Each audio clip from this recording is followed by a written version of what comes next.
Start करते हैं। आज के दिन में वही कॉम्प्लेक्स नंबर अपना शायद सेशन 8 चलने वाला है। ठीक है, तो सेशन 8 के बारे में अपन चर्चा करना चालू करते हैं।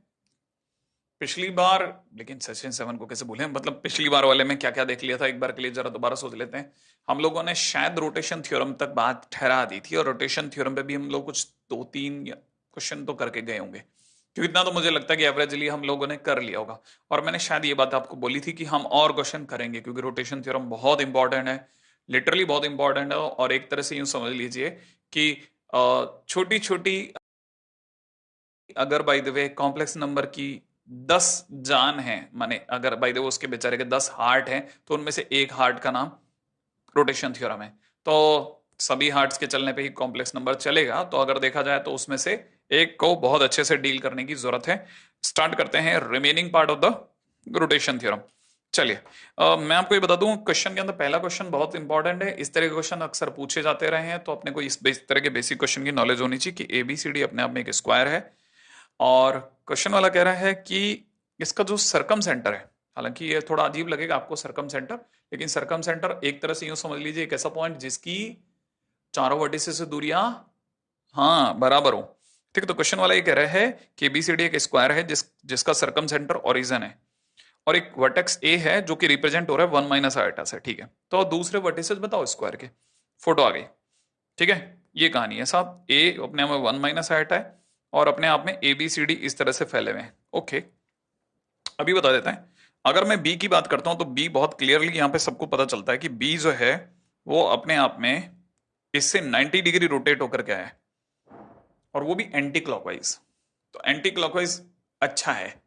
तो आप में सभी को ध्यान होना चाहिए कि अगर बाई द वे मैं इसको ओरिजिन कहता हूं तो थोड़ी सी देर के लिए अगर बाई द वे मैं इसे जेड कह लेता हूं या Z1 कह लेता हूं, तो ये 0 0 है।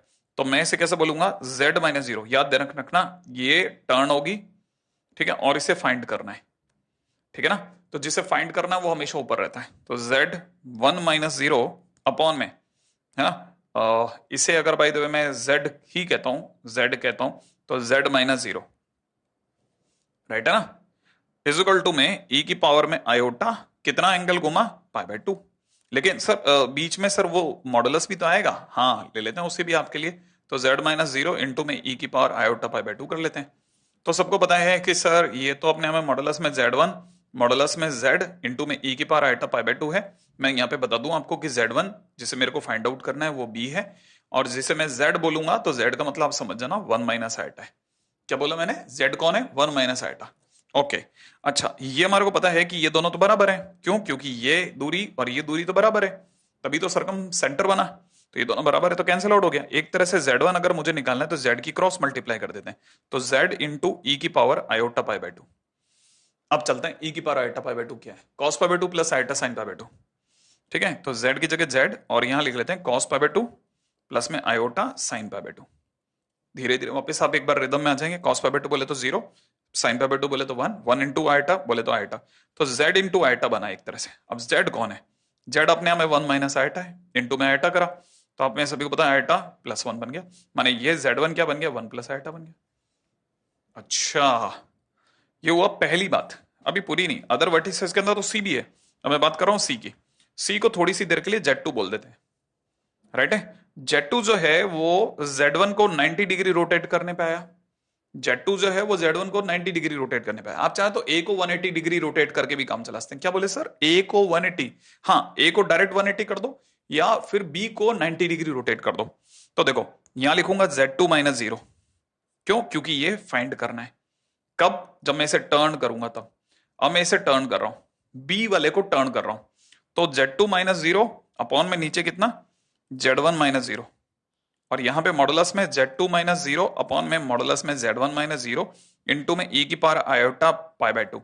माने मैंने एक तरह से लिखा है, ये तो पता ही होगा कि ये क्या लिखा है, मॉडुलस में Z2 अपॉन में मॉडुलस में Z1 इंटू में ई की पावर आयोटा π/2 लिखा है। तो ये अपने को तो सबको पता है कैंसिल आउट हो गया, और ई की पावर आयोटा π/2 अपने आप में आयोटा हो गया। ठीक है, अच्छा हमें अगर Z2 की तलाश है तो Z2 इस गुणों में Z1 इंटू आयोटा।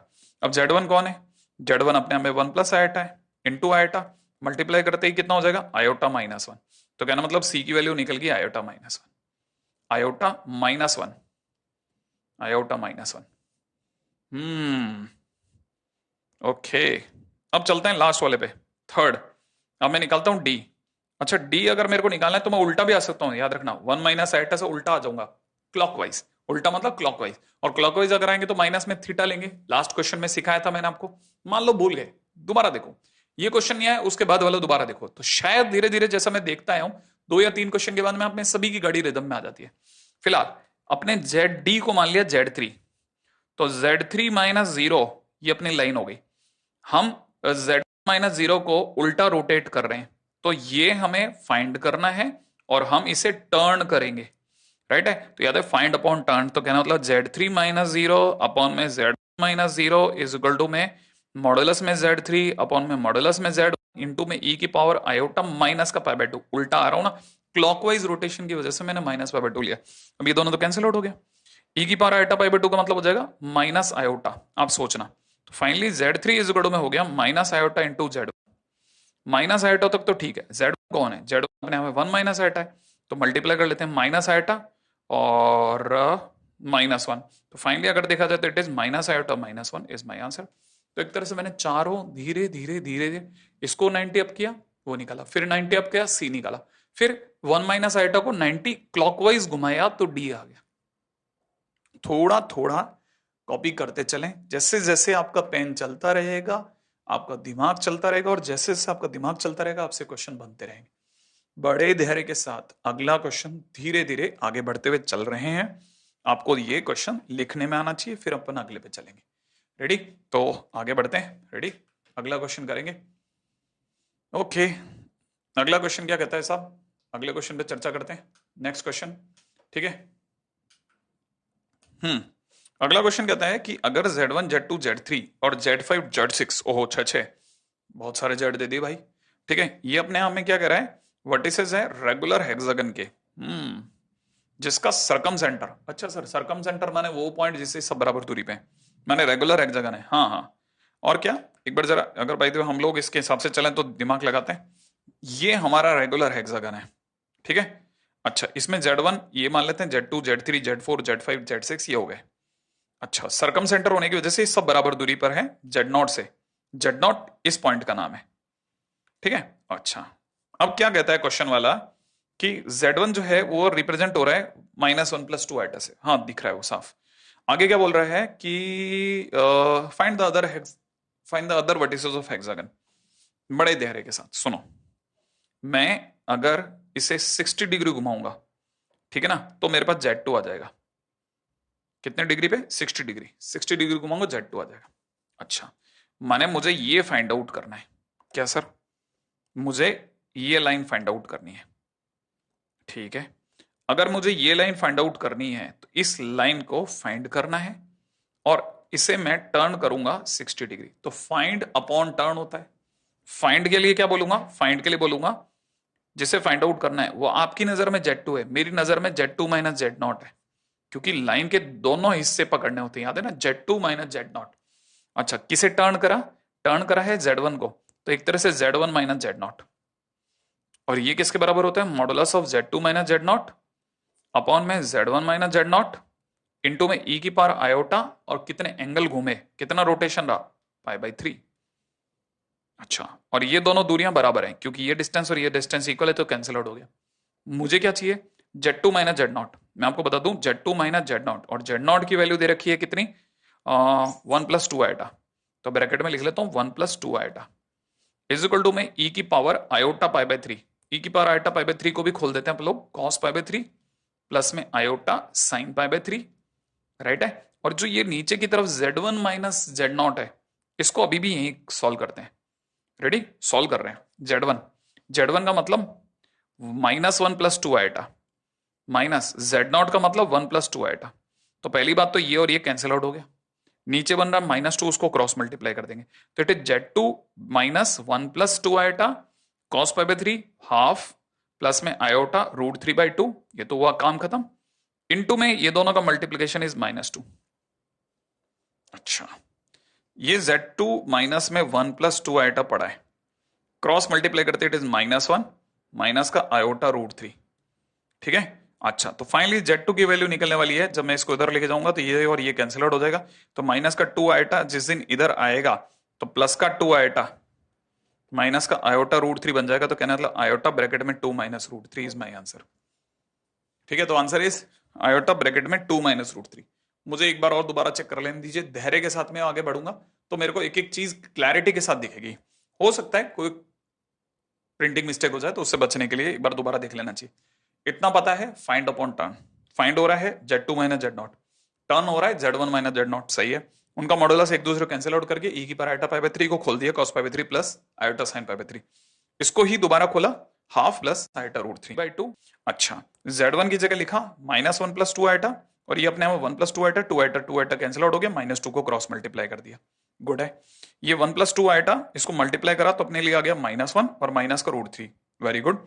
अब ये माइनस का 2 आयोटा जिस दिन इधर आ गया तो बिल्कुल बराबर है, 2 iota minus iota √3, iota common 2 minus √3, बहुत बढ़िया, सिंपल सिंपल चॉइस है, ओके ठीक है। अच्छा, ये तो हुआ Z2 निकला, सॉरी इसे तो बहुत लंबा समय लगेगा। हाँ, क्वेश्चन तो देखिए बड़ा है, हालांकि वो मांगने वाला इतना बड़ा मांगता नहीं है, लेकिन इसमें से कुछ भी मांगा जा सकता है। तो चलो एक काम करते हैं, सिर्फ आइडिया ले लेकर छोड़ देते हैं, जैसे है ना, आगे बढ़ते हैं अपन। ठीक है, तो अपने को दिख जाएगा कि क्या करना है। मान लो अभी अपन ने Z2 निकाला, Z2 के बाद में we are discussing about Z3। चलो Z3 निकालने के लिए क्या करना है, Z3 मतलब ये वाला पॉइंट याद है, ये फाइंड आउट करना है। तो ये फाइंड आउट करना है तो मेरे को क्या लिखना चाहिए, Z3 माइनस ये वाला पॉइंट है Z0, इसके क्योंकि इस लाइन के दो सिरे हैं ना, दो एंड्स है ना, Z3 और Z0, तो Z3 माइनस Z0 अपॉन में क्या टर्न कराते हैं, इसको टर्न करा दूं, है ना, Z1 को अपॉन में Z1 minus Z0 is equal to में modulus of Z3 minus Z0, ये दोनों कैंसिल आउट हो गए, और नीचे की तरफ Z1 माइनस Z0 ये भी कैंसिल आउट हो गया, ये दोनों कैंसिल आउट, e की पावर आयोटा, और अब की बार टोटल एंगल कितना घुमा, 120 माइनस 2/3, बाकी तो भर ही लोगे, भरना ही तो है। तो ये तो हो सकता है, आगे बढ़ते हैं। अगर मुझे मान लीजिए Z4 निकालना होता तो Z4 निकालने के लिए चलते हैं, तो Z4 माइनस Z0 अपॉन में नीचे कितना है, Z1 माइनस Z0, Z4 माने ये वाली लाइन दिख रहा है आपको, ये वाली लाइन, अब इसे मैं पकड़ के बैठा हूं, तो Z4 माइनस Z0, इसको अगर Z1 से निकालना होता, अगर मुझे इसे Z1 से निकालना होता, इस लाइन से निकालना होता, तो बताओ ये कितना घुमा में, 180, तो अब इज इक्वल टू में modulus upon modulus into e की पावर आयोटा पाई। ठीक है, और मॉडुलस में क्या भरना है, जो ऊपर है बस एज इट इज भरना है। ठीक है, अब बात करते हैं अगले पे। अगर भाई देखो बात करेंगे नेक्स्ट पे, तो नेक्स्ट कितना हो रहा है, तो ये सब हटा दूं। ठीक है, हाँ भाई, नेक्स्ट है हमारा Z5, तो Z5 निकालना है, तो अपनी तरफ से आंसर होगा Z5 माइनस में Z0 अपॉन में कितना, Z1 minus Z0 is equal to modulus upon modulus into में e की पावर आयोटा, चाहो तो इसके लिए उल्टे आ जाओ क्लॉकवाइज, तो अगर क्लॉकवाइज आओगे तो माइनस का 2π/3। ओके, नेक्स्ट अगर Z6 की बात करिए तो Z6 माइनस में Z0 अपॉन में Z1 minus Z0 is equal to modulus of Z6 minus Z0 upon में नीचे कितना, Z1 माइनस Z0, ठीक है, इनटू में e की पावर आइटम माइनस का π/3। क्लियर, मतलब चीजें डुएबल है। अब थोड़ा थोड़ा थोड़ा थोड़ा आप में से कईयों का वार्म अप हुआ होगा, और आप में से कई लोगों ने चीजों को बार बार बनते हुए देखा होगा। मैं ये नहीं कह रहा फाइनल हो गया, अभी बहुत दूर तक ये फाइट मारेगा, तो पहले आप यहां तक कॉपी कर लें, फिर उसके बाद आगे बढ़ता हूं। Ready, next.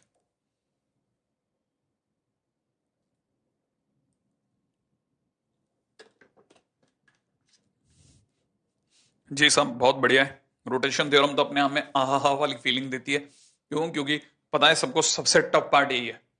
और अगर भाई किसी बच्चे ने ये निकालना सीख लिया ना, तो उसको वैसे ही चीजें क्लियर होने लग जाती कि अरे वाह मेरे से क्वेश्चन बन सकते हैं। एनीवे, मैं तो मान के चलता हूँ ये 6 हमने ये सीखे, पिछले वाले के 3 सीखे, अब तक 9 क्वेश्चन धीरे धीरे अपन ने देखे हैं, कोई बात नहीं। और ये भी नहीं कहता कि ये हो ही गए होंगे, और वापस और फाइट मारते हैं और मेहनत करेंगे आपके साथ, राइट है।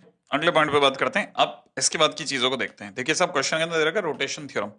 रोटेशन थ्योरम में मैं आपको जो सबसे इंपॉर्टेंट चीज जिसपे मैं आपसे बात करना चाहता हूं वो ये कि अगर किसी कॉम्प्लेक्स नंबर को किसी पॉइंट का वो 90 डिग्री रोटेट कर दिया जाए, लेट्स से अपन ओरिजिन के अबाउट ही करते हैं, ठीक है ना, तो if a complex number is rotated, ठीक है ना, अराउंड रोटेटेड फॉर 90 डिग्री, मान लो अगर मान लीजिए कोई भी कॉम्प्लेक्स नंबर जो है वो 90 डिग्री रोटेट कर दें तो क्या होगा। देखिए अगर बाय द 90 डिग्री रोटेट करेंगे फॉर द टाइमिंग, जैसे Z है, मैं Z2 Z1 और Z2 में बदल लेता हूं, ठीक है ना, let the complex number Z1 is rotated for 90 degree and become Z2, और मान लेते हैं वो Z2 बन गया, तो मुझे ये तो समझ में आता है कि Z2 upon Z1 is equal to में मॉडुलस में Z2 अपॉन Z1, ठीक है।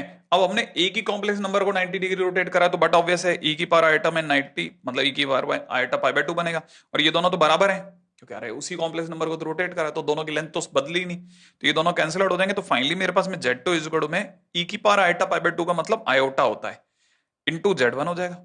इसका मतलब ये कि 90 डिग्री रोटेट करने के बाद Z1 को जो नया कॉम्प्लेक्स नंबर आप Z2 सोच रहे हैं वो एक्चुअल में आयोटा Z1 ही है।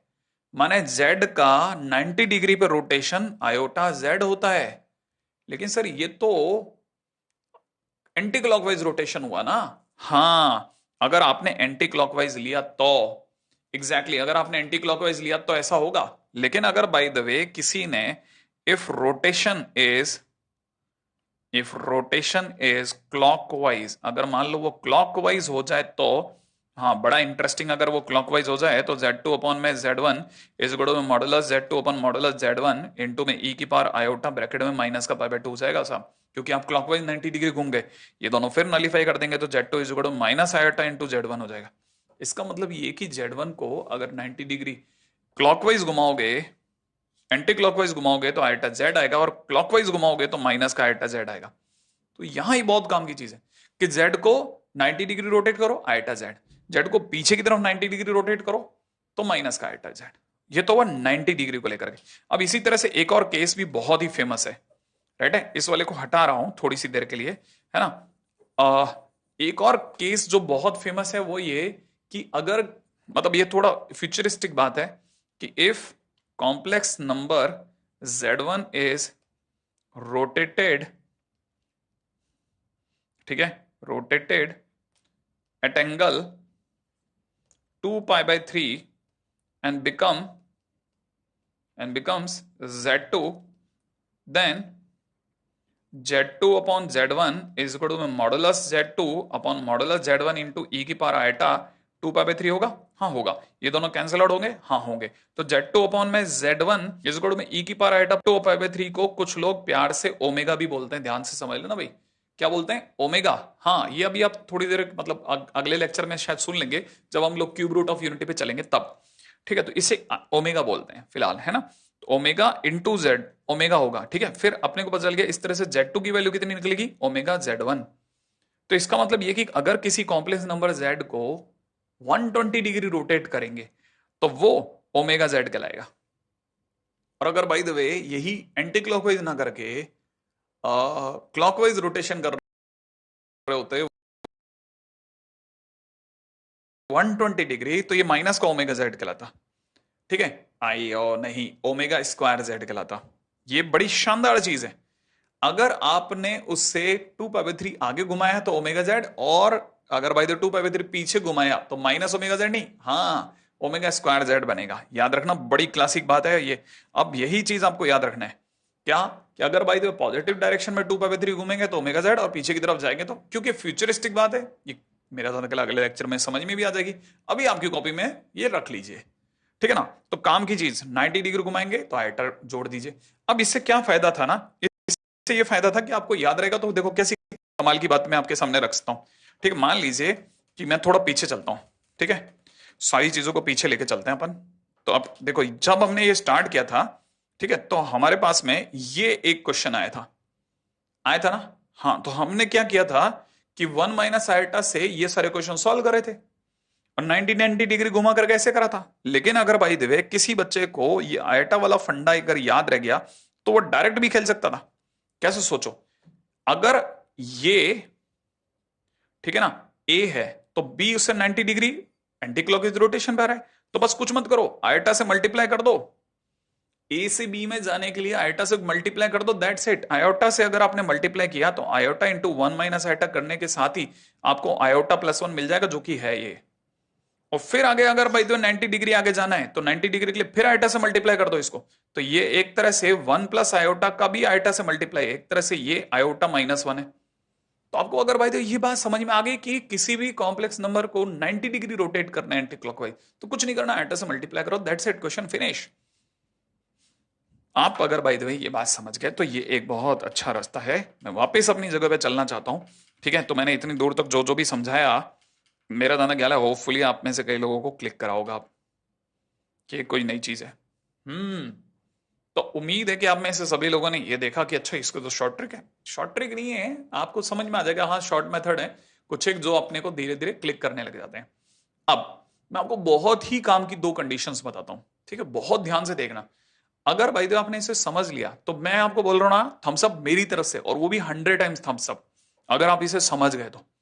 ठीक है, जरा देखो मैं आपको दिखाता हूं। कोई भी दो लाइनें अगर परपेंडिकुलर हैं तो उसकी क्या कंडीशन होती है। L1 और L2 करके अगर कोई दो लाइनें अगर आपस में परपेंडिकुलर हैं तो उनकी क्या कंडीशन होती है। क्या मतलब सर, अरे मैथमेटिकली उसे कैसे दिखाएं। देखो जैसे एक लाइन है, कौन सी लाइन है सर इसमें, अगर बाय द वे देखा जाए तो इसमें लाइन है हमारे लिए Z3 Z4 वाली लाइन। ठीक है, कौन सी लाइन, Z3 Z4 एक लाइन है, और Z1 Z2 दूसरी लाइन है, आर टू लाइन्स। सर कहां दिख रही है, दिखाते दिखा दो। ठीक है, अब ये एक लाइन 90 डिग्री अप हुई और दिख रहा होगा हाँ ये परपेंडिकुलर बन गई। तो इसका मतलब कौन कौन सी दो लाइनें परपेंडिकुलर हैं, Z3 Z4 को मिलाने वाली लाइन और Z1 Z2 को मिलाने वाली लाइन। क्लियर है, यहां तक की बात समझ में आई। अच्छा अब जरा देखो, हमको ये पता है कि ये एक दूसरे से 90 डिग्री पे हैं, तो दो तरीके से आप आइडिया लगा सकते हैं कि क्वेश्चन को कैसे करना है। ठीक है, उम्मीद है ये वाली बात आपको पकड़ में आ जाएगी। कैसे, देखो अगर मैं आपको बोलूं कि एक, अगर प्रॉपर तरीके से चलते हैं तो ये लाइन से 90 डिग्री टर्न होकर के ये वाली लाइन बनी। ठीक है, तो माने ये फाइंड करना है और इसे टर्न किया गया, याद है ना, Z3 Z4 को टर्न करेंगे तो यहां पहुंच जाएंगे। तो हमारे को पता है जिसे फाइंड आउट करना है वो रहेगा ऊपर, राइट है, वो कहां रहेगा ऊपर। तो एक तरह से Z1 माइनस Z2 अपॉन में, ठीक है, नीचे की तरफ कितना Z3 minus Z4 is equal to में, ठीक है, इन्हीं दोनों का modulus Z1 minus Z2 upon में Z3 माइनस Z4। और अब की बार क्योंकि लेंथ का कोई सवाल नहीं दिया है, कोई हमें पता भी नहीं किसकी कितनी लेंथ है, तो हम ये काटेंगे नहीं। इनटू में e की पावर आइटा पाई बाय 2 कर दूं। अच्छा, हमें अच्छे से पता है कि हम e की पावर आइटा पाई बाय 2 को आइटा बोल देंगे, तो हम इसको क्या करेंगे ना, इसको तो a की मॉडुलस बना लेते हैं, तो Z1 माइनस Z2 अपॉन में Z3 माइनस Z4 इनटू मैं आयोटा कर देता हूं। तो अब मैं क्या करूंगा, बड़े इस बात को शायद आपका दिमाग अगर समझ गया ना, मैंने कहा ना 100 टाइम थम्स अप आ जाएंगे आपको मेरी तरफ से। ये चीज अगर आपको पकड़ में आ गई तो देखो, ये अपने आप में एक रियल नंबर है, हाँ ये अपने आप में इमेजिनरी है। तो रियल की जब आप इमेजिनरी से मल्टीप्लाई करते हैं तो देखिए मॉडुलस तो कोई एक डिजिट देगा, कोई नंबर देगा, जैसे 3 दे दिया, 3.5 दे दिया, 7 दे दिया, 8 दे दिया, मतलब पॉजिटिव, कोई पॉजिटिव नंबर देगा। तो उसकी जब आइटा से मल्टीप्लाई होगी तो ये प्योरली इमेजिनरी नंबर बन जाएगा। माने आप में से कोई भी समझ सकता है कि मैं ये कहना चाह रहा हूं कि मुझे समझ में आ रहा है कि Z1 माइनस Z2 अपॉन में Z3 minus Z4 is purely imaginary. हाँ, और अगर आपको याद हो कि अगर Z को कोई प्योरली इमेजिनरी बोले कि Z is nothing but a purely imaginary number, तो हम कहते हैं Z बराबर Z बार होगा। नहीं नहीं नहीं नहीं नहीं सर, नहीं नहीं नहीं सर, बिल्कुल ऐसा नहीं कहते। Z बराबर माइनस Z बार होगा, एग्जैक्टली exactly। ठीक है ना, तो अगर बाय द वे आपके दिमाग में एक बात फिट हो गई तो आप समझ जाइए कि इसका मतलब हो गया कि Z1 minus Z2 upon Z3 minus Z4 is equal to minus में Z1 bar minus Z2 bar upon में Z3 बार माइनस में Z4 बार होगा। हाँ सर ये तो होगा, और इसी से कंडीशन निकल गई कि Z1 माइनस Z2 अपॉन में Z3 minus Z4 is equal to नहीं plus Z1 bar minus Z2 bar upon में Z3 bar minus Z4 bar equal to 0।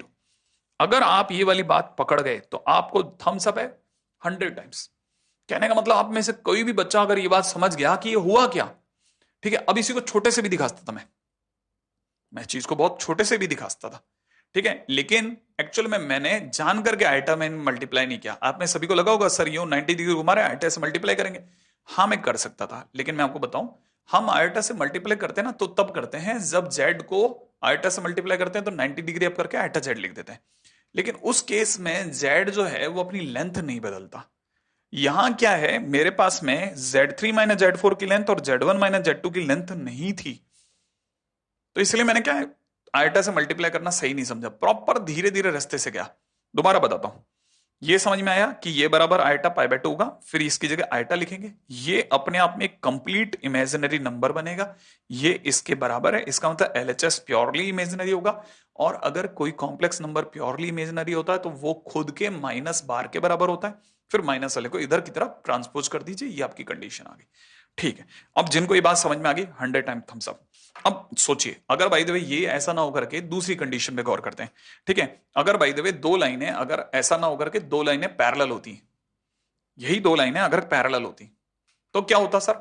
अगर यही दो लाइनें पैरेलल होती तो कंडीशन कैसे होती, देखो जरा।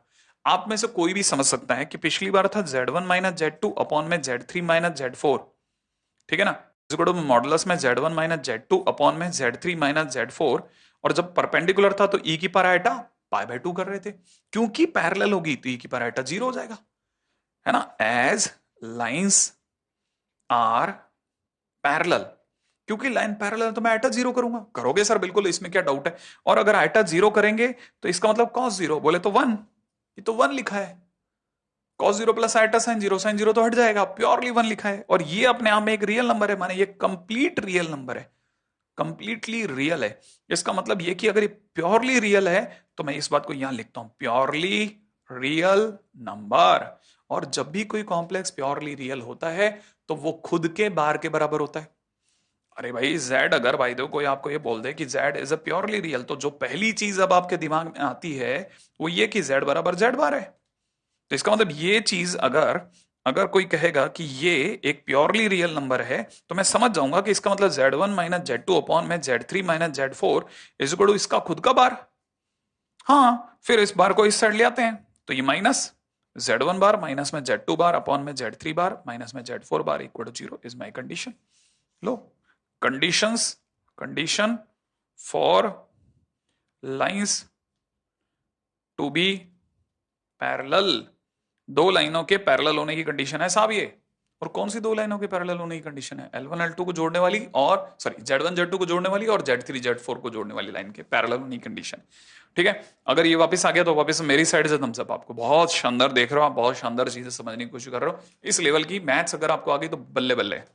ठीक है, अब एक पुरानी चीज से आपको दोबारा वाकिफ कराता हूं। ठीक है, condition of L1 L2 to be parallel के बाद में नेक्स्ट पॉइंट के ऊपर चर्चा करते हैं, सेक्शन फार्मूला। अरे सर ये तो देखा था पिछली बार, आपने बताया था कि A और B अगर by the way Z1 Z2 हैं और अगर उसको कोई पॉइंट P जो कि Z है m/n में डिवाइड करता है तो Z की जो वैल्यू होगी, ठीक है सॉरी, Z की जो वैल्यू होगी mZ2 माइनस में mZ2 प्लस में nZ1 अपॉन m+n होगी। हाँ हाँ बिल्कुल, आप मैं बिल्कुल सही समझा, इसमें कोई डाउट नहीं है। लेकिन मैं थोड़ा और आगे चलता हूं, अब इसी चीज को दूसरी तरीके से दिखाता हूं, क्योंकि यहां डिवीजन, इंटरनल डिवीजन हुआ है, तो इंटरनल डिवीजन तभी हो सकता है जब चीजें तीनों लाइन में हो। इसका मतलब ये कि यहां मैं ये कह सकता हूं कि Z1 Z और Z2 आर कोलिनियर। हाँ, ये कह सकते हो सर आप, बिल्कुल सही है, ये तीनों कैसे हैं? एक ही लाइन में, इसमें कोई डाउट नहीं।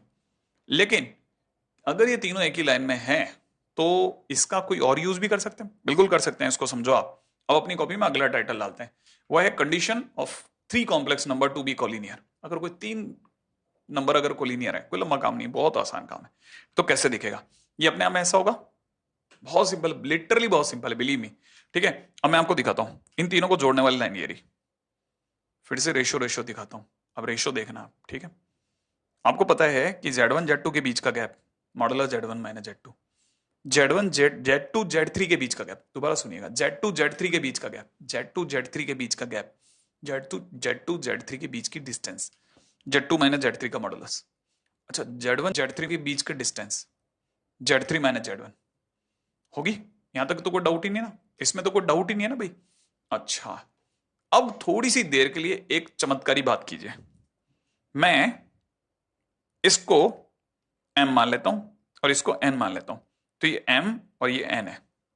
ठीक है, अब मैं आपसे पहला क्वेश्चन पूछता हूं, क्या आप इसके लिए तैयार हैं कि Z2, बहुत ध्यान से सुनिएगा, Z2 इज इक्वल टू में m Z3, Z2 बीच वाला है, m Z3, m उधर देखेगा और n इधर देखेगा, एंड n Z1 अपॉन में नीचे m+n।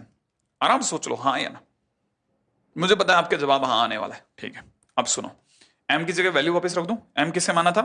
m मैंने माना था किसको? Z3 माइनस Z2 को। तो मैं यहां पे लिख देता हूं m की जगह पे Z3 माइनस Z1, Z3 नहीं, Z2 minus Z1, sorry, Z2 minus Z1 का मॉडुलस इनटू में कितना? Z3 प्लस n की जगह मैं लिख देता हूं Z3 माइनस Z2 इनटू में Z1 अपॉन नीचे m प्लस n। देखो मैं जिस दिन m और n को जोड़ूंगा तो m और n जोड़ करके पूरा यह देगा। अरे देखो आप सोचो, m यहां से यहां तक की दूरी है, ये m है, ये दूरी कितनी है? n, और m और n जोड़ दूंगा तो ये पूरी डिस्टेंस आ जाएगी। तो एक तरह से ये m प्लस n है। हाँ सर, m प्लस n तो ये हो गया। तो इसकी जगह मैं Z3 माइनस Z1 लिख देता हूं। सही है। फिर इसी को मैं नीचे कॉपी कर देता हूं, ठीक है।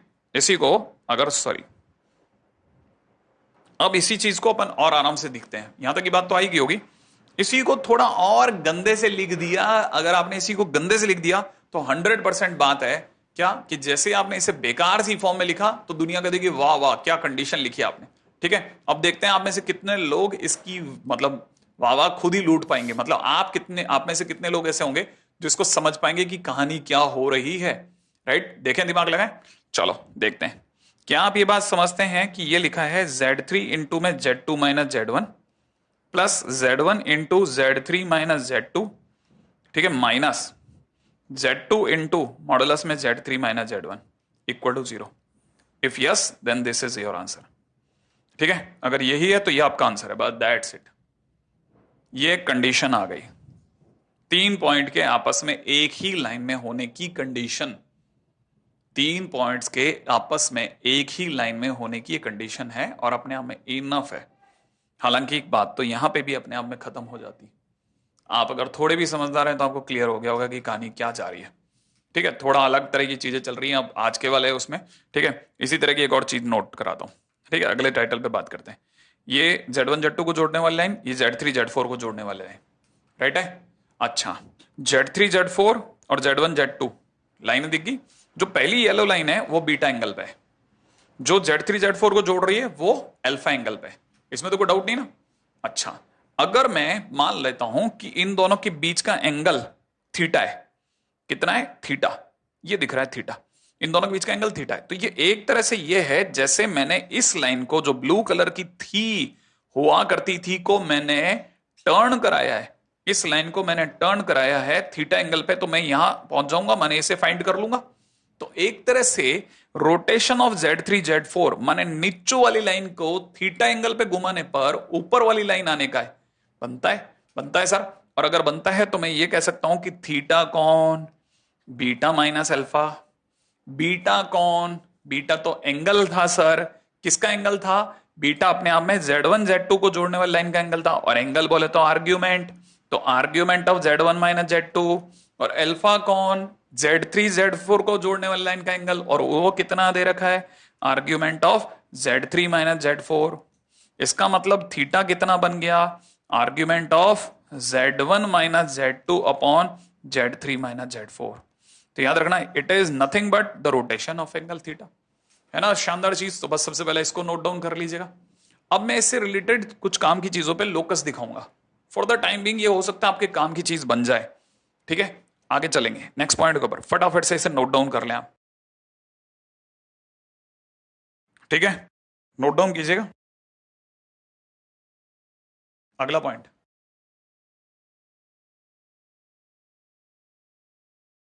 हालांकि मैं जो अब आपको दिखाऊंगा ना, ये थोड़ी सी देर के लिए इंट्रोडक्टरी दिखाऊंगा, फिर कंप्लीट इसी चीज पे एक अलग से इसी पे ही हम बात करने के लिए एक अलग से लेक्चर ले लेंगे, ठीक है। आज लेकिन इंट्रोडक्टरी मैं चीज को रख दूंगा, है ना, आपके सामने। जैसे मैंने इसका इंट्रोडक्शन रख दिया, ये चीज आप में से कई लोगों को ध्यान होगी, मैंने किसी टाइम पे आपको बताई थी कैसे आर्ग्यूमेंट ऑफ इतना लिख सकते हैं, ठीक है। और मैंने कहा था कि रोटेशन थ्योरम के दौरान इसका प्रूफ भी कराऊंगा, तो आज अपन ने इसका हल्का फुल्का प्रूफ देख लिया। लेकिन इस पे क्वेश्चन कैसे आने वाले हैं उसका एक इंट्रोडक्शन दिखा रहा हूं, इंट्रोडक्शन वाली, ठीक है। जैसे ऐसा क्वेश्चन आ गया, किसी ने कहा locus of Z is equal to इतना, ठीक है। अगर ध्यान से देखा जाए तो इसका मतलब ये कि इस समय पर Z-4 का मतलब है Z एक वेरिएबल पॉइंट है और 4 का मतलब 4 एक कॉम्प्लेक्स नंबर है, ठीक है। अब मैं आपको दिखाता हूं Z-4 का मतलब, Z is a variable line, variable point, that is x, y या x प्लस एटा y। 4 क्या चीज है सर? 4 एक्चुअल में 4 प्लस 0 आइटा है, माने 4 प्लस 0 आइटा। आर्ग्यूमेंट ऑफ ये क्या बोलता है? आर्ग्यूमेंट ऑफ ये बोलता है, आर्ग्यूमेंट का मतलब ये है कि अपने आप में एक ऐसी लाइन जो कि 4,0 से और x, y के बीच में जुड़ी हुई है। माने right now we are talking about a line who is connecting x, y to 4,0। एक ऐसी लाइन जो x, y को 4,0 से जोड़ रही है। बड़ी बेसिक बात, क्योंकि पीछे ही सीखा अभी हमने। अच्छा, और अगर किसी ने ये पूछा कि सर ये क्या चीज है, ये अपने आप में किसको दिखा रहा था? z-4 को। अब z-2 किसको दिखा रहा है? z-2 दिखा रहा है कि यही पॉइंट p x, वही है अभी भी, क्योंकि p तो दोनों में सेम है, z तो दोनों में सेम है। अच्छा, ये दूसरा पॉइंट क्या है? दूसरा पॉइंट है 2,0। क्यों? क्योंकि जिसे आप z-2 कह रहे हो वो z-2 है ही नहीं, वो एक्चुअल में z-2 प्लस 0 आइटा है, और 2 प्लस 0 आइटा माने 2,0। इसका मतलब ये कि एक ही z जो है वो 4,0 को और 2,0 दोनों को जोड़ रहा है। और ये आपकी नजरों में आर्ग्यूमेंट ऑफ z-4 माइनस में argument of z-2 equal to π/2 है। अभी बताया। हां, अगर ऐसा है तो ये एक तरह से एक ही z है जो 4,0 और 2,0 को जोड़ रहा है, और दोनों के बीच की लाइनों का थीटा जो है वो एक्चुअल में 90 डिग्री है हमेशा। मतलब दो पॉइंट फिक्स हैं। दूसरे का कौन से फिक्स पॉइंट है? अरे 40 और 20 तो फिक्स होंगे ना, वो कहां घूमेंगे? वो तो फिक्स हो गए, क्योंकि 40 तो फिक्स होता है, एक ही जगह मिलता है। वैसे 20 भी फिक्स है, वो भी मूव नहीं कर रहा। तो फिर मूव कौन कर रहा है? अरे जेड मूव कर रहा है ना, जेड तो वेरिएबल एक्स, वाई है। हाँ हाँ हाँ हाँ, इसका मतलब ये कि एक्स, वाई एक ऐसा वेरिएबल पॉइंट है जो 40 और 20 दोनों को कनेक्ट कर रहा है। हाँ, और जब भी कनेक्ट कर रहा है हर बार इस तरह कनेक्ट कर रहा है कि उनके बीच का एंगल 90 डिग्री बन रहा है। हाँ, ऐसा कैसे हो सकता है कि एक वेरिएबल पॉइंट जो जहां खड़ा होता है वो जब भी आप उसको 40 और 20 से जोड़ो 90 डिग्री बना देगा? ऐसा हो सकता है क्या? बिल्कुल हो सकता है। कैसे? जरा देखिएगा। अगर भाई कोई पूछे इसको कैसे शो करोगे, बिल्कुल ऐसे शो करूंगा कि मैं आपके सामने दो पॉइंट जोड़ूंगा 20 और 40 और ऐसा एक आर्क बना दूंगा, और आपकी नजरों में ये आर्क है, मेरी नजरों में right now it is a semi circle. कैसे सर? अब ये ख्याल कैसे आया आपके मन में? अरे ध्यान करो, सेमी सर्कल में बनने वाला हर एंगल 90 डिग्री होता है। हाँ, 90 डिग्री होता है। तो आपको दिख नहीं रहा कि, आपको लग नहीं रहा कि ये जो x, y है ये हर बार 40 और 20 को जब जब भी जोड़ा जा रहा है 90 डिग्री बना रहा है? हाँ सर। इसका मतलब सर ये यहां पे भी रखेंगे तब भी 90 बनाएगा? Exactly exactly। आप x, y यहां रखो, जोड़ो आप इन दोनों को, 90 बनाएगा। आप यहां रखो, जोड़ो दोनों को, अगर आपने इन दोनों को जोड़ा तब भी 90 डिग्री बनाएगा। 90, इसमें क्या है?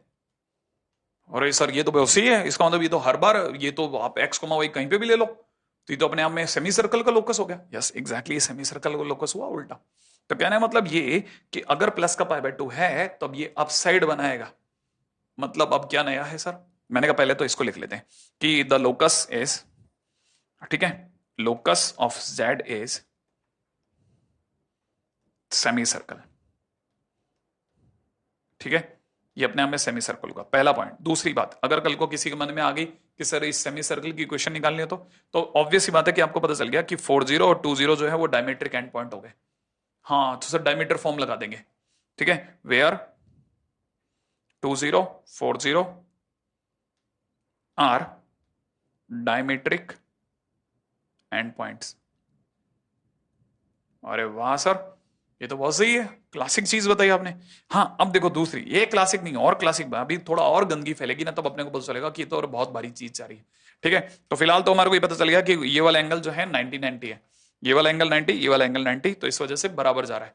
अब ये सर π/4 वाले को कैसे दिखाएंगे? π/4 वाले पे चलते हैं, राइट। अगर बाय द वे π/4 की बात करें तो आर्ग्यूमेंट π/4 होने का मतलब ये है कि अब यही एंगल थीटा जो है, अब देखो पॉइंट अपने आप में 4 और 2 अभी भी वही है, लेकिन एंगल कितना हो गया? π/4 हो गया। अब सर कैसे लाओगे? अब तो सेमी सर्कल भी नहीं बनेगा। लेकिन देखो डायग्राम तो यही रहेगा। माने अगर देखा जाए तो ये 40 20 और ये अपने आप में एक पॉइंट लाइन ये रहेगी, इसमें तो कोई डाउट नहीं ना? हाँ ठीक है सर, ये वाला एंगल अब की बार लेकिन मतलब अपने हिसाब से, मेरे हिसाब से π/4 होगा। बिल्कुल होगा, ये वाला एंगल π/4 होगा, इसमें कोई डाउट नहीं, ये वाला π/4 होगा, ये वाला भी π/4 होगा। लेकिन आप में सभी को पता होगा कि ये अगर π/4 है तो ये सेंटर, माने अगर भाई सेंटर से कनेक्ट करता हूं माने इस सर्कल का सेंटर, हालांकि लग नहीं रहा ये सर्कल का सेंटर सर, लेकिन अगर आपको याद हो तो एक थ्योरम 10th में आपने पढ़ी थी कि जो सर्कमफेरेंस है उसके किसी भी पॉइंट पर, पॉइंट को अगर बाय द वे दो फिक्स पॉइंट से मिलाया जाए, ठीक है ना, तो जो एंगल क्रिएट होता है वो सेंटर पे बनने वाले एंगल का हाफ होता है। तो कहना मतलब ये अगर π/4 है तो ये वाला π/2 होगा। ये सेंटर है, ध्यान रखना। हाँ, अगर बाय द वे आपकी बार अगर किसी ने पूछा कि अब ये कौन सा वाला साइड है, तो मैं जवाब दूंगा कि ये अपर आर्क है। मतलब अपर आर्क का मतलब आपकी बार ये अपर आर्क बना रहा है। मैं समझा नहीं सर, एक्चुअल में क्या है, लोअर आर्क अगर किसी ये इसको आगे बढ़ाओगे ना, तो जैसे मान लो आपने ये पूरा सर्कल बनाया, अगर आपने इस पे जेड कहीं लिया होता तो ये वाला एंगल 3π/4 होता। मैं बताऊं या समझ गए? ये नीचे वाले आर्क पे अगर किसी ने एंगल लिया हो तो 3/4 होता। Hopefully you understand. क्यों? क्योंकि सर्कल पे 4 पॉइंट आपने ले लिए तो वो कैसा क्वाड्रिलेटरल बन गया, साइक्लिक क्वाड्रिलेटरल। और साइक्लिक क्वाड्रिलेटरल में आपस का सम 180 होता है। तो ऊपर वाला अगर π/4 हो तो नीचे वाला होना था। एग्जैक्टली तो कहना मतलब नीचे वाला एंगल अगर by the way lower arc लेता तो 3π/4 होता है ना। तो मतलब मैंने सही बोला ना वर्ड कि π/4 है, इसका मतलब अपर आर्क बना होगा। अच्छा सर, इधर वाले में भी लोअर आर्क होता? तो मैंने कहा आपकी बार आप सोचो, लेकिन आपके लिए अच्छा ये रहेगा कि आप इस पे ना सोचो। ठीक है, अभी इस पे ना सोचो। क्यों? क्योंकि ये मैंने आपको कहा ना इंट्रोडक्टरी पढ़ा रहा हूं मैं। ठीक है, तो आने वाले टाइम में जब इसको पूरे अच्छे से पढ़ाएंगे तब उसके ऊपर ज्यादा अच्छे से बात करेंगे। फिलहाल मैंने जैसे इंट्रोडक्टरी वे में रख दिया है। तो कहने मतलब ये कि first point locus of Z is arc of circle. ठीक है, लेकिन सर अब की बार तो ये भी नहीं कह सकते ना कि 20 और 40 जो है वो डायमेट्रिक पॉइंट है। नहीं, अब की बार नहीं कह सकते। हाँ, लेकिन अगर आपके कहने की मन में है तो मैं कह सकता हूं कि tan इनवर्स z-4 माइनस में tan inverse z-2 is equal to π/4। आप समझ सकते होंगे। तो आप में सभी को पता चल जाना चाहिए कि हालांकि आपकी 12th की प्रैक्टिस पे डिपेंड करेगा। अब आपने 12th में पढ़ा नहीं है ना ITF, तो इसलिए आपको यहाँ पे थोड़ी सी कमजोरी रहेगी, लेकिन मैं अपनी साइड से लिख के चला जाता हूँ ताकि बात अपनी तरह से डन हो जाए, ताकि आप में से कोई बच्चा ये नहीं सोचे कि कॉपी में कहीं नहीं लिखा। तो जब भी वो साल भर बिताने के बाद कॉपी देखेगा तो उसको लगेगा कि हाँ हमने इस पे बात करी है थोड़ी बहुत। तो अगर भाई थोड़ा और आगे जाते हैं तो ये will be tan inverse bracket में कितना x-4 प्लस आयोटा y। ये थोड़ा आपके लिए और भारी हो जाएगा। ठीक है, मैं इस पे बात कम करना चाहता हूँ। मैं एक्चुअली भी क्या है ना, मेरे को इस जगह पे आपको ये बताना पड़ेगा और मेरे लिए काफी टाइम कंज्यूमिंग हो जाएगा कि it is tan inverse a minus में tan इनवर्स b। ठीक है, इस गुणों में मैं यूज कर बैठूंगा थोड़ी देर बाद में tan inverse a minus b upon में 1 प्लस ए बी। ठीक है, इस गुणों में π/4 और फिर मैं इसकी इक्वेशन ही निकाल दूंगा। इस इक्वेशन की मैंने इस सर्कल की इक्वेशन निकाली आती है। तो मतलब मैं अभी उस तरफ जाना नहीं चाहता, हालांकि मन बहुत कर रहा है कि उधर की तरफ चला जाऊं, लेकिन it will be too time consuming. और एक्चुअली में फिर जब अपन इस जगह पहुंचेंगे तब मेरे लिए लंबा लफड़ा हो जाएगा। तो I am just skipping it. ठीक है, फिलहाल अभी आगे बढ़ते हैं अगले पॉइंट की ओर। ठीक है, इससे भी ज्यादा इंपॉर्टेंट पॉइंट पे चलते हैं। अपने आप में Z1 Z2 Z3 अपने आप में वर्टिसेस हैं राइट आइसोसेलेस ट्राइंगल के। सर राइट आइसोसेलेस ट्राइंगल मतलब आइसोसेलेस भी और राइट एंगल भी है? हाँ, और कहानी है राइट एंगल है Z2 पे। सही है, तो अपने को क्या प्रूव करने का? ये प्रूव करने का। अब इसे कैसे प्रूव करोगे सर? हाँ, प्रूव करने के लिए बड़ा सिंपल सा, देखो एक काम करते हैं, हम इसे टर्न कराएंगे। कितना? 90 डिग्री। और हमारे को पता है ये मिलेगा। मिलेगा सर, इसमें तो कोई डाउट ही नहीं है। तो ये जो लाइन मिलेगी उसका नाम होगा Z3 minus Z2।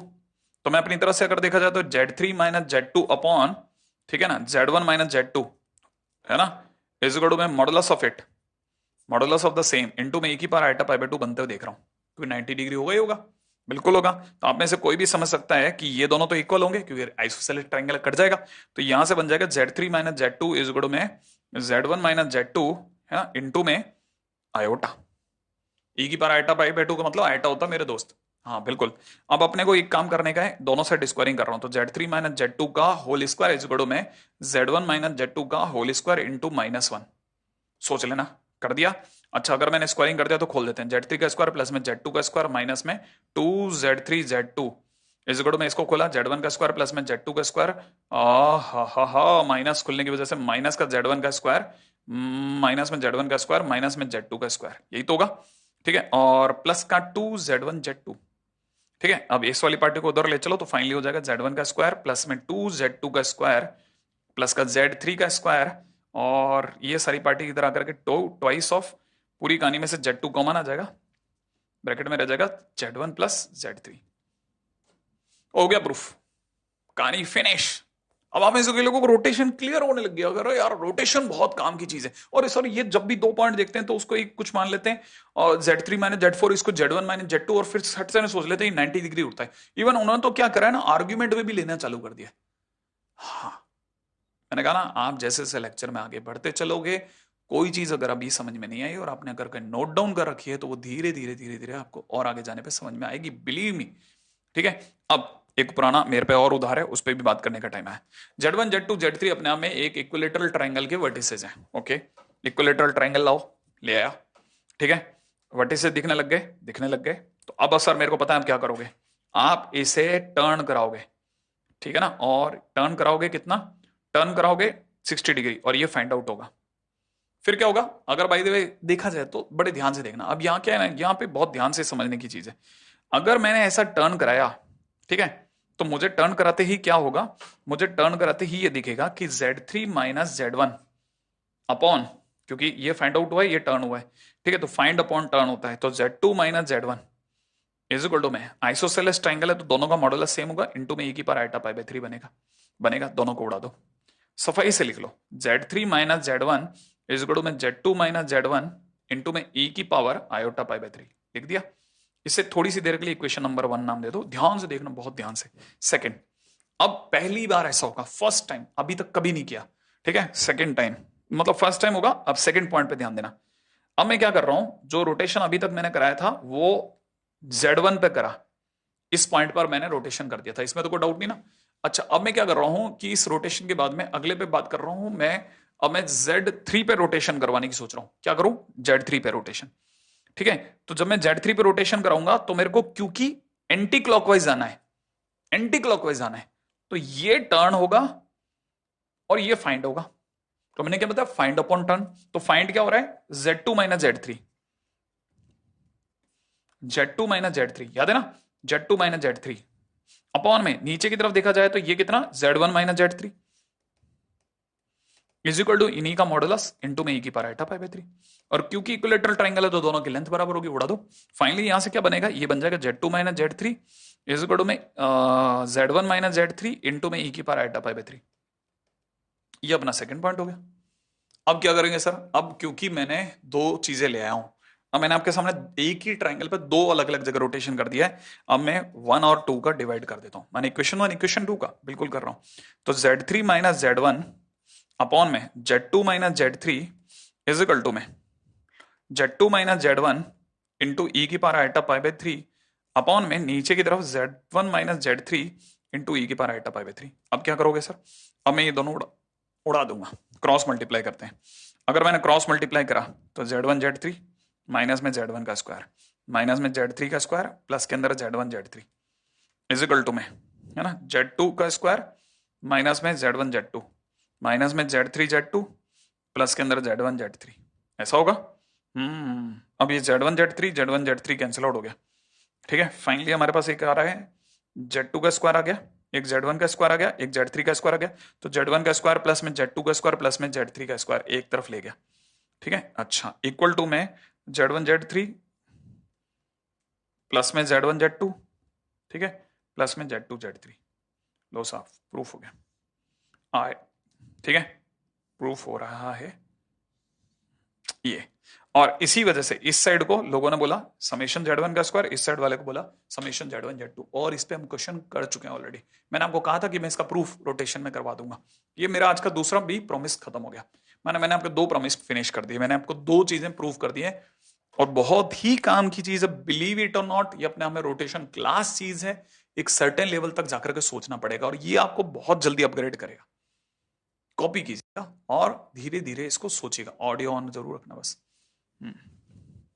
Audio on रहेगा ना तो आप पीछे जाकर के सोच सकते हो, सुन सकते हो कि क्या बोला होगा सर ने इस मिनट पे। नेक्स्ट, है ना, अगले पॉइंट पे चर्चा करते हैं। ठीक है, अब आप में से सभी लोगों के लिए एक बहुत ही क्लासिक क्वेश्चन, और ये बहुत समझने की चीज है, इसको याद रखना, लर्न करना, उल्टा याद रखने से ज्यादा लर्न करना कि क्या कहना चाहता है ये।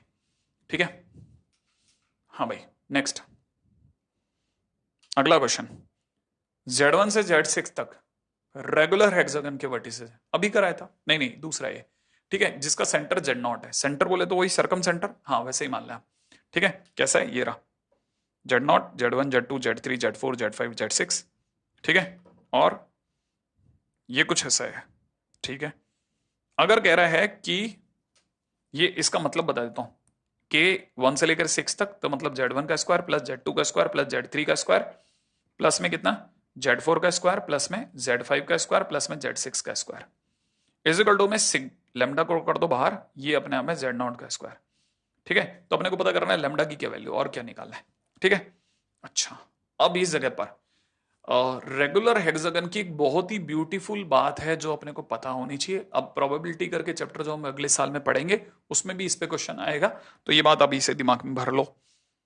आपको ये हमेशा पता होना चाहिए कि रेगुलर हेक्सागन में अगर आपने 3 अल्टरनेट पॉइंट कोई भी पकड़ लिए तो जो ट्रायंगल बनता है, जो भी ट्रायंगल बनता है वो हमेशा इक्विलेटरल ट्रायंगल होता है। तो पहली चीज ये अपने आप में इक्विलेटरल ट्रायंगल है। कैसे सर? कैसे? देखो ऐसे समझाता हूं मैं आपको जरा, कि आप में सभी लोग कॉन्ग्रुएंसी समझते होंगे ना, ठीक है। तो कॉन्ग्रुएंसी समझने वाले सभी लोग जानते हैं कि ये एंगल 120 है, ये एंगल 120, माने बाय द वे मैं अगर बाय द वे इस ट्रायंगल की और इस ट्रायंगल की बात करता हूं तो ये दो ट्रायंगल की बात चल रही है, ठीक है। तो आपके सामने इन दोनों को कॉन्ग्रुएंट प्रूफ कर दूंगा, ठीक है। पहले ये देखिएगा, डायग्राम से नहीं दिखेगा लेकिन मानना पड़ेगा आपको कि मैं मैथमेटिकली सही हूं।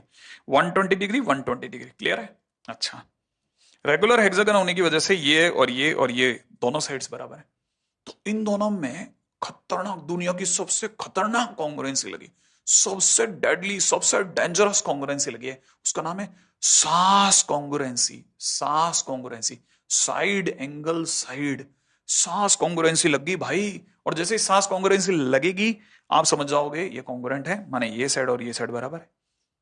अच्छा, फिर अगर देखा जाए तो ये ट्रायंगल और ये ट्रायंगल में ये भी 120 है, तो माने फिर से इसमें, इस ट्रायंगल में और इस ट्रायंगल में भी सास कॉन्ग्रुएंसी लगी। सास कॉन्ग्रुएंसी लगती, कॉन्ग्रुएंट हो गए, कॉन्ग्रुएंट होते ये साइड और ये साइड बराबर हो गए। कहने का मतलब कौन कौन सी साइड, ये और ये फिर से बराबर होगी। तो कहने का मतलब एक तरह से ये ट्रायंगल अपने आप में इक्विलेटरल ट्रायंगल प्रूफ हो गया, तीनों साइड बराबर हो गई। अच्छा, अब इस पूरे हेक्सागन में अल्टरनेट पॉइंट ढूंढोगे तो ऐसे दो ही केस बनेंगे, एक तो ये वाला जो मैंने अभी ऐसा करा, और एक मैं व्हाइट कलर से कर देता हूं, ठीक है। ओके, व्हाइट कलर से बनाया अपन ने, तो ऐसे सिर्फ इसमें दो इक्विलेटरल ट्रायंगल बनते हैं। तो याद रखना, regular hexagon has two equilateral triangle, ऐसा लिख लो आप। इसमें सिर्फ दो इक्विलेटरल ट्रायंगल बनेंगे। अगर दो इक्विलेटरल ट्रायंगल बनेंगे तो इसमें इक्विलेटरल ट्रायंगल वाला वो कंसेप्ट जो हमने जस्ट अभी प्रूफ किया वो दो बार लग सकता है।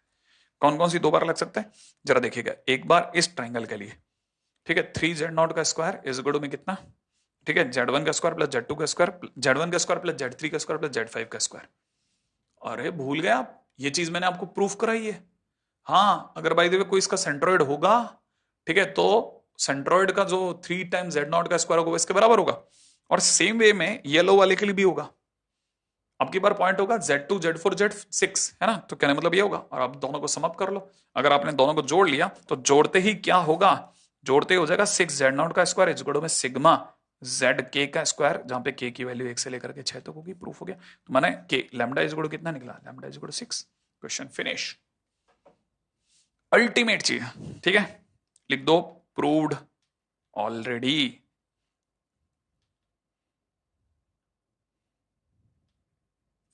ठीक है, हम लोग ऑलरेडी प्रूव कर चुके हैं इसे। ओके, नई नई बातें पता चलती है ना। हाँ क्यों नहीं, बहुत अच्छी चीज है साहब ये तो। अब अगले क्वेश्चन पे चलेंगे, धैर्य के साथ आगे बढ़ रहा हूं, ठीक है, बहुत धैर्य के साथ।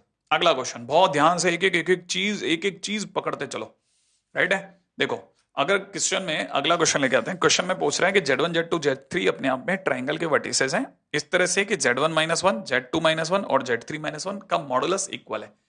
देखो फिर बता दूं इससे पहले कि मैं आगे जाऊं, आपको ये Z3 -1 दिख रहा है, मुझे नहीं दिखता।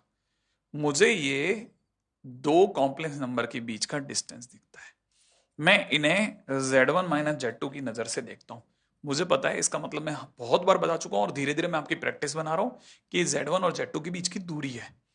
तो आपके हिसाब से सर ये Z3 और 1 के बीच की दूरी है? मैंने कहा थोड़ी और इज्जत से बात करते हैं। ये Z3 और 10 के 1,0 के बीच की गैप है।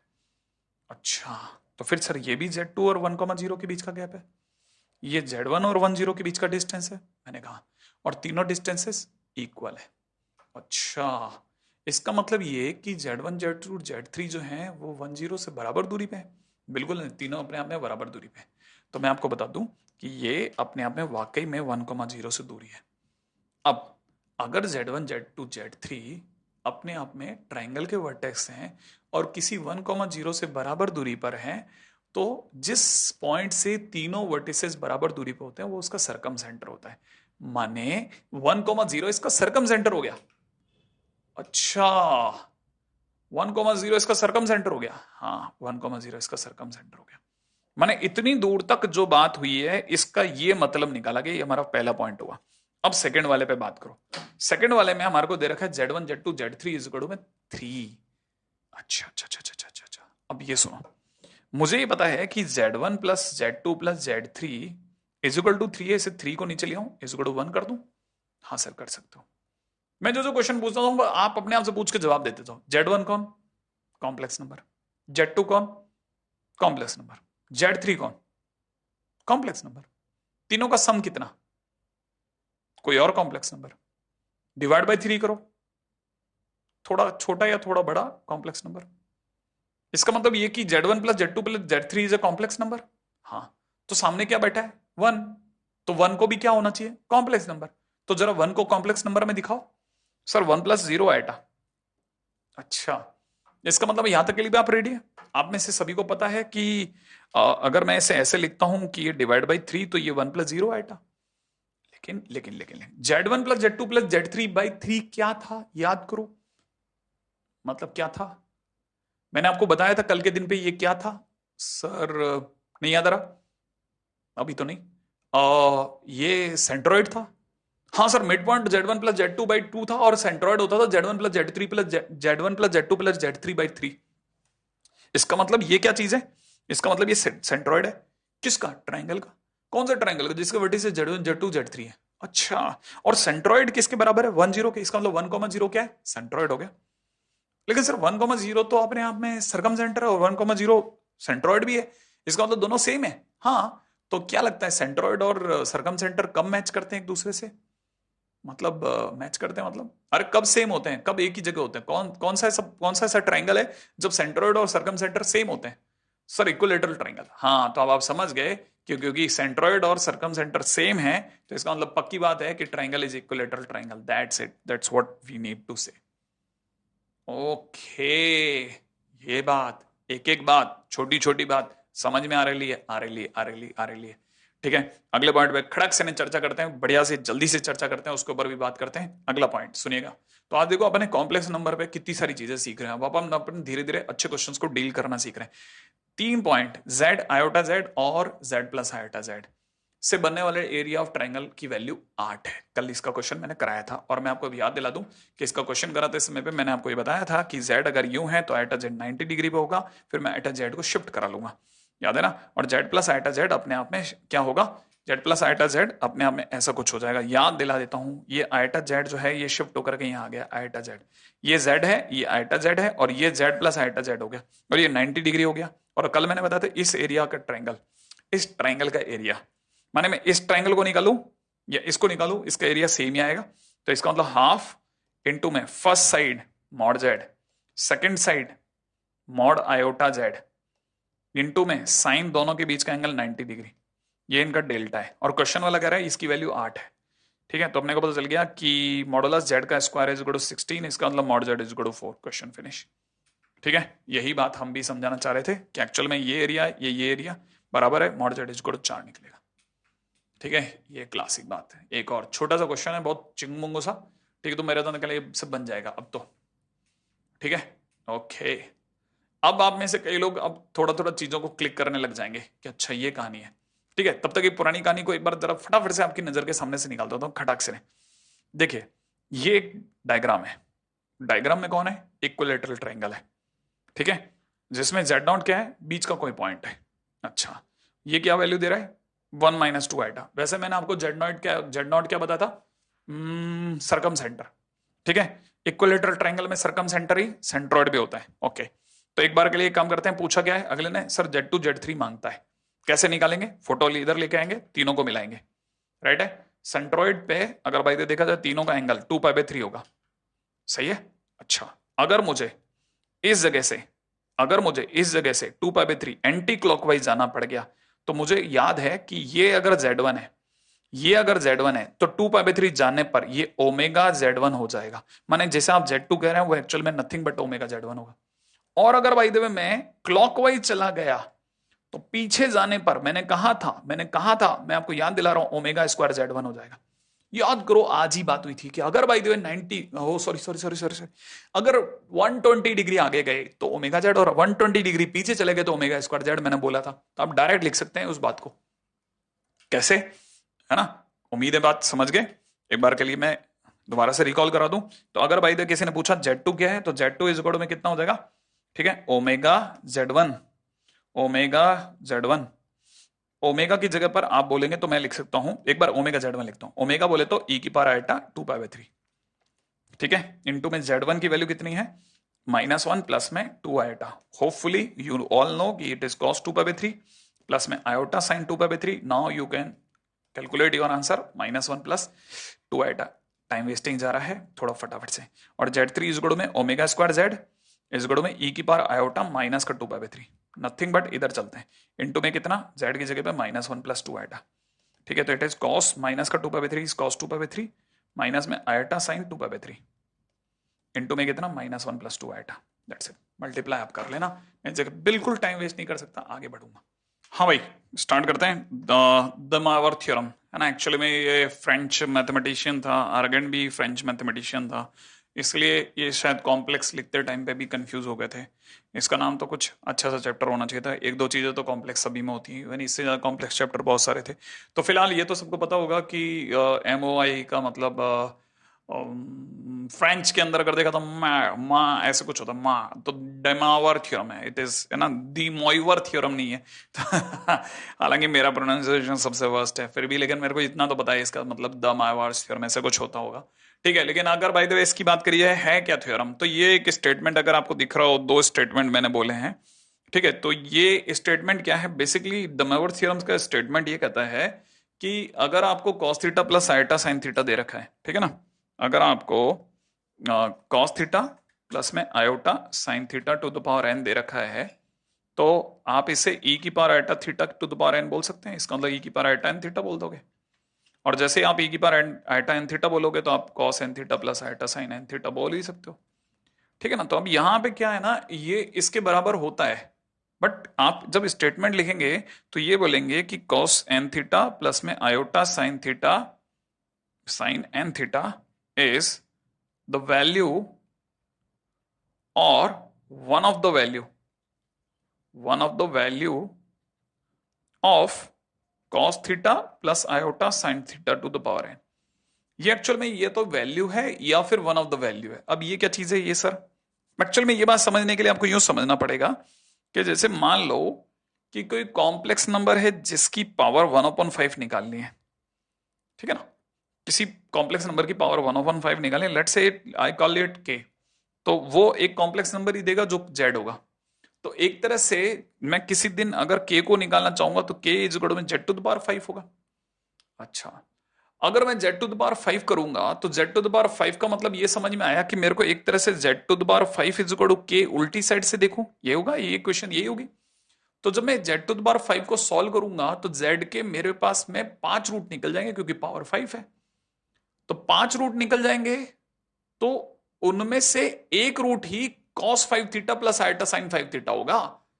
सारे रूट थोड़ी ना है, ये तो एक ही वैल्यू हुई ना, हाँ ये तो एक ही वैल्यू हुई, cos 5 थीटा प्लस में आयोटा साइन 5 थीटा तो एक ही वैल्यू हुई। वैसे तो और भी अभी ये देखा जाए तो 4 और वैल्यूज भी बची होंगी। अब अगर बाय द वे ये ऐसा ना होकर के सपोज करो किसी कॉम्प्लेक्स नंबर k की पावर 10 होता और फिर z लेते, सही है। अच्छा, अगर ऐसा होता तो फिर क्या होता सर, तो फिर cos theta plus iota sine theta की पावर 10 होता। तो अगर पावर 10 होता तो उसकी एक ही वैल्यू होती ना। अरे आप सोचो कि किसी की पावर 10 है तो उसकी एक ही वैल्यू होगी, लेकिन अगर पावर 1/10 है तो जब आप सॉल्व करोगे तो z के नाम पर तो आपके पास में बहुत, अरे ये तो z की पावर 1 है ना, तो z की पावर 1 है, हम तो z की साइड से देखेंगे ना कि आंसर की बात करें तो z की power 1 is equal to something की पावर 10, तो that itself one value only. लेकिन अगर भाई दो किसी की पावर 1/5 है तो जब मैं z की तरफ से देखूंगा तो z की पावर 5 हो जाएगा। तो z की पावर 5 होने पर z में जो क्वाड्रेटिक, z में जो पेंटोइक इक्वेशन निकलेगी उसकी 5 रूट होंगे, तो हमारे पास में 5 आंसर आ सकते हैं। ये फर्क क्या हुआ? ये फर्क अगर आप ध्यान से देखें तो मैंने यहां पर एक फ्रैक्शनल नंबर लिया, फ्रैक्शनल को p बाई क्यू की फॉर्म में भी बोल सकते हैं, मैंने एक रैशनल नंबर लिया, और यहां मैंने एक इंटीजर लिया। तो इसीलिए इंटीजर अगर बाय द वे डिग्री अगर इंटीजर है तो एग्जैक्टली वही वैल्यू आएगी, लेकिन डिग्री अगर p बाई क्यू की फॉर्म में है तो फिर वन ऑफ द वैल्यू आएगी, राइट है। इसीलिए ये चीज यहां कही जाती है कि अगर n अपने आप में कोई इंटीजर है तो एग्जैक्टली वही वैल्यू होगी, it is only one value and that itself. लेकिन अगर बाय द वे n माने डिग्री अगर एक रैशनल है तो फिर उसका मतलब ये है कि फिर ऐसी बहुत सारी और वैल्यूज भी निकल सकती हैं, उनमें से एक value cos n theta plus iota sine n theta होगी। हालांकि आईआईटी जेईई के लिहाज से मेरे ज्यादा क्या इतना सा एक स्टेटमेंट देना इज सफिशिएंट इनफ, राइट। अच्छा, अब जरा इस चीज को भी समझेगा कि n, मैंने जैसा बताया कि n अगर बाय द वे एक इंटीजर है तो z इज इक्वल टू में cos theta plus iota sine theta is equal to में z टू द पावर होने पर z to the power n की वैल्यू इसकी पावर n होगी और इसकी वैल्यू e की पावर आइटा n थीटा होगी, राइट है। ऐसा भी कह सकते हैं, और e की पावर आयोटा n थीटा का मतलब अपने आप में cos n थीटा प्लस में आयोटा साइन n थीटा होगा, राइट ऐसा। अच्छा, अब ये सबसे आसान टाइटल है, सबसे आसान, सबसे प्यारी थ्योरम है, सबसे लिटरली सबसे प्यारी थ्योरम है। देखो पहली चीज ये पता होना चाहिए कि किसी पावर अगर 3/2 दी है तो 3/2 एक रैशनल नंबर है। अगर रैशनल नंबर है तो ये बराबर काम करेगी, माने ये cos 3x/2 बनेगा प्लस में sin 3x/2 बनेगा, याद रखना। माने रैशनल नंबर होने पे मस्त काम करती है। अच्छा, और रैशनल नहीं हो तो, अगर बाय द वे जैसे रैशनल नहीं हुआ तो क्या होगा? अगर बाय द वे डिग्री अगर रैशनल नहीं है, जैसे पावर में √2 है, तो ये काम नहीं करेगी। मैंने रैशनल में काम करेगी, हाँ रैशनल में काम करेगी। और सर रैशनल और इंटीजर वाले केस तो बता रहे थे, नहीं एक्चुअल में इंटीजर अपने आप में रैशनल होते हैं तो वो कोई इशू नहीं है, माने रैशनल होने पर ये बढ़िया काम करती है, एक बात। दूसरी बात, अगर by the way x plus iota y की पावर n दे रखा है, तो x प्लस आइटा वाई की पावर n दे रखा है तो पहले इसे आप इसे सिस फॉर्म में कन्वर्ट कर लीजिए, माने आप इसे पोलो फॉर्म में कन्वर्ट कर लीजिए, फिर डिग्री एन अप्लाई कीजिए। सर मैं भूल गया, पोलो फॉर्म बोले तो अरे r cos theta plus iota sine theta, फिर पावर एन अप्लाई कीजिए। जैसे आप ऐसा अप्लाई करोगे आपसे ये क्वेश्चन सॉल्व हो जाएगा। माने कैसे सॉल्व हो जाएगा भाई? कुछ नहीं, ये पावर एन आर पे लगेगी और अंदर डीमोवर लग जाएगा। तो कहना मतलब ये कि अगर देखा जाए तो r to the power n और यहाँ cos n theta plus iota sine n theta काम कर जाएगा, बिल्कुल सिंपल। अगर 1 प्लस आइटा की पावर 100 दे रखा है तो पहले हम इसे, हाँ पहले हम इसे पोलो फॉर्म में कन्वर्ट करेंगे, तो बाहर मॉड जेड की जगह √2 और आर्ग्यूमेंट इसका π/4 है, ऐसा दिखेगा। फिर ये एक तरह से √2 की पावर 100 बनेगा और यहाँ पे 100 मल्टीप्लाई हो जाएगा, तो फाइनली आपको पता चलेगा ऐसा कुछ बन गया। अच्छा, ऐसे अप्लाई करना है, हाँ। हालांकि मैंने अभी आज के दिन पे तो सिर्फ इतना सा स्टेटमेंट दिया है कि cos theta plus iota sine theta की पावर n होने पर ये cos n theta plus iota sine n theta बनती है अगर n अपने आप में एक रैशनल नंबर हो, ठीक है ना। अगर ये एक रैशनल नंबर हो, और मैंने ये कंडीशन भी बता दी है, ये एक वैल्यू होती है कब? जब n अपने आप में इंटीजर हो, और वन ऑफ द वैल्यू होती है जब n अपने आप में p/q की फॉर्म में हो, राइट है। फिलहाल अभी तो इतना ध्यान रखना है जितना मैंने बताया। इसके बाद की चीजों के लिए फिर अपन कल के दिन पे वापस से मिलते हैं, मैंने लास्ट लेक्चर्स की तरफ बढ़ रहे हैं अब धीरे धीरे, ठीक है, और वाइंड अप करेंगे इसे फटाफट से। तो तब तक के लिए वही प्यारा सा संदेश, आज का वाला लेक्चर तो बहुत ही जबरदस्त वाला कॉम्प्लेक्स रहा होगा, क्योंकि मैंने आज के दिन पे one of the best questions of the Kota मैंने उठा करके आपके सामने रख दिए। होपफुली कि ये थोड़ा दिमाग का ट्रबल रहा होगा, ठीक है। तो चलिए साहब, वही प्यारा सा संदेश देकर के बस मैं अपनी बात खत्म करता हूँ। माता पिता से खूब सम्मान पाना है, खूब सम्मान उनका कीजिएगा, और भाई बहनों से नॉक जो प्रेम प्यार चलता रहता है, मास्क अवश्य पहने। जय हिंद।